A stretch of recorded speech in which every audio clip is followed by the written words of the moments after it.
Pegawai ESDM dalam permainan batubara Sumsel, Cherry sebut lebih parah dari Bengkulu, desak Kejaksaan usut jaringan Sunindyo. Penetapan tersangka terhadap ex-direktur teknik dan lingkungan Ditjen Minerba Kementerian ESDM, Sunindyo Suryo Herdadi, dalam kasus dugaan korupsi tambang batubara di Bengkulu memicu sorotan tajam publik. Kasus ini dinilai hanya puncak gunung es dari praktik kong-kali-kong perizinan tambang yang diduga masih marak di tubuh Kementerian ESDM. Terbaru, Kejati Bengkulu dikabarkan menggeledah kantor Inspektur Tambang Penempatan Bengkulu, yang disinyalir sebagai langkah untuk melengkapi alat bukti kasus yang menjerat mantan Direktur Pengusahaan Batubara Ditjen Minerba tersebut. Sunindyo dijerat Kejagung terkait persetujuan rencana kerja dan anggaran biaya tahun 2023 milik PT Ratu Samban Mining.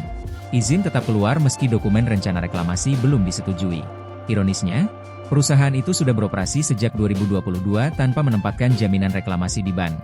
Selama menjabat Dirtekling sekaligus Kepala Inspektur Tambang periode April 2022 Juli 2024, Sunindyo mengawasi seluruh tambang mineral dan batubara di Indonesia. Wewenangnya mencakup evaluasi dan persetujuan rekap, pengawasan reklamasi, hingga pasca tambang menjadikannya salah satu posisi paling strategis dalam tata kelola pertambangan nasional. Direktur Eksekutif Center of Energy and Resources Indonesia, Cherry, Yusri Usman, menilai kasus di Bengkulu hanyalah contoh kecil.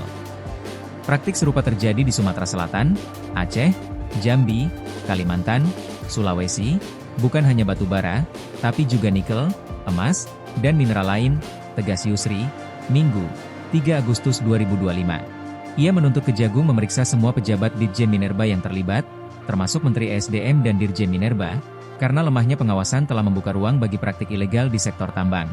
Menurut Yusri, di Sumsel permainan izin sudah menjadi rahasia umum. Oknum di Ditjen Minerba mempersulit pengurusan dokumen mulai dari pendaftaran MODI, persetujuan rekap, izin reklamasi, hingga pasca tambang. Pengusaha yang ingin cepat harus menggunakan jasa orang dalam, jika tidak, proses bisa molor berbulan bahkan bertahun-tahun. Salah satu dugaan praktik ilegal yang mencuat adalah kasus PT Abadi Ogan Cemerlang di Ogan Komering Ulu.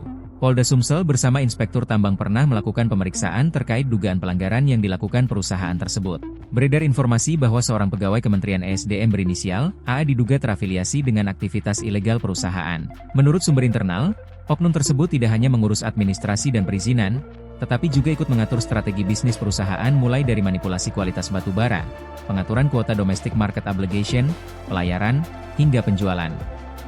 Kasus ini menunjukkan betapa bobroknya pembinaan dan pengawasan di Sumsel, tegas Yusri. Yusri juga mencontohkan bekas tambang emas PT Dwina Nusa Sejahtera di Musirawas Utara yang terbengkalai sejak 2018. Lubang tambang menganga membahayakan warga, tanpa reklamasi sesuai kewajiban hukum. Inspektur tambang itu ujung tombak. Kalau mereka lemah, Menteri dan Dirjen harus ikut bertanggung jawab, ujarnya. Sunindyo sebelumnya pernah dikaitkan dengan dugaan rekap palsu oleh PT Putra Hulu Lematang di Lahat, serta diperiksa Kejati Sumsel pada Februari 2024 terkait dugaan korupsi IUP PT Andalas Bara Sejahtera dengan potensi kerugian negara mencapai 488,9 miliar rupiah. Namun, kedua kasus itu tak berlanjut ke pengadilan. Cherry mengaku telah berulang kali melaporkan pelanggaran tambang ke Dirtekling Minerba pada 2021-2023, namun tidak pernah mendapat tanggapan.